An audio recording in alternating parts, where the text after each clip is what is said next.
বৈষম্যবিরোধী ছাত্র আন্দোলনে ৩রা আগস্ট শনিবার দুপুর থেকেই দেশের বিভিন্ন পয়েন্টে জড়ো হতে শুরু করেছে দেশের আপামর ছাত্র জনতা।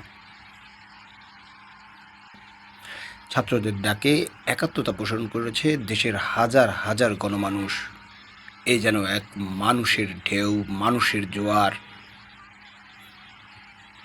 শুরু হয়েছে গণ আন্দোলন। একযোগে পূর্ব নির্ধারিত কর্মসূচি অনুযায়ী আজ সারা দেশেই পালিত হচ্ছে গণমিছিল। ছাত্ররা আগামীকাল রোববার থেকে ডাক দিয়েছে অসহযোগ আন্দোলনের। এদিকে আইনশৃঙ্খলা রক্ষাকারী বাহিনী এই পরিস্থিতি কঠোর হস্তে দমন করতে প্রস্তুত।